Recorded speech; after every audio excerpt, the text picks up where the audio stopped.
Comment vous allez ce matin? Ça va? Comme un lundi. Comme un lundi, oh là là. Ce lundi-là, à l'accueil et soins pour adolescents en psychiatrie, c'est un atelier d'écriture qui est proposé à 5 jeunes. Nous avions pensé à vous faire réécrire l'histoire des 3 petits cochons. Vous avez la possibilité de transformer les choses, de réécrire, c'est ça l'idée, réécrire cette histoire-là pour éventuellement en faire autre chose en gardant les grandes lignes. Le silence s'installe pour laisser les esprits imaginer et créer.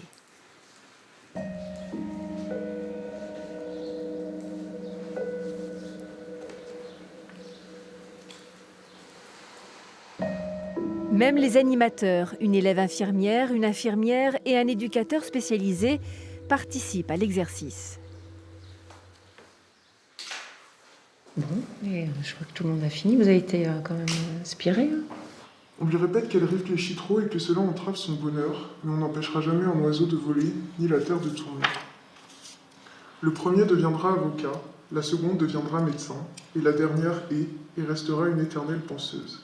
Et si parmi ces cochons se cache le méchant loup. Quand on est très déprimé, on ne pense plus, on a du mal à se concentrer en cours.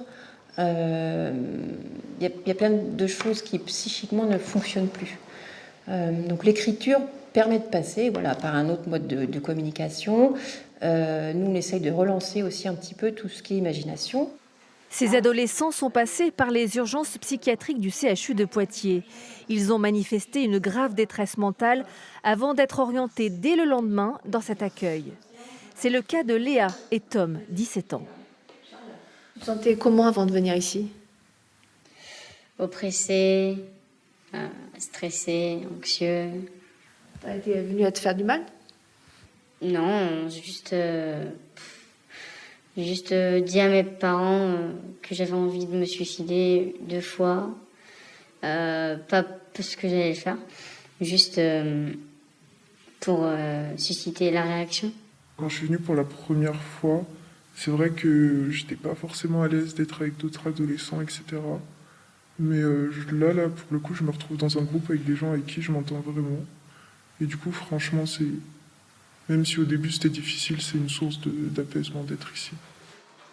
230 jeunes de 12 à 18 ans sont suivis à la ZAP. Le confinement, les restrictions de liberté ont déstabilisé certains adolescents et leurs familles. C'est le cas de Florence. Sa fille a perdu pied en septembre dernier. Plus le moral, beaucoup de pleurs, plus envie d'aller à l'école, plus de motivation, plus de jus, plus rien. Je ne pensais pas que ça pouvait être si profond et qu'on pouvait se trouver si démunis en tant que parents. C'est ça, être démunis parce que notre enfant ne va pas bien et c'est des entrailles qui se déchirent. C'est terrible. Voilà. L'enfant est pris en charge. Voilà, il y a plein de choses qui se mettent autour de l'enfant. Mais le parent ou la maman ou les parents, peu importe, je trouve que c'est une très très grande solitude. L'adolescente a terminé le programme de la ZAP.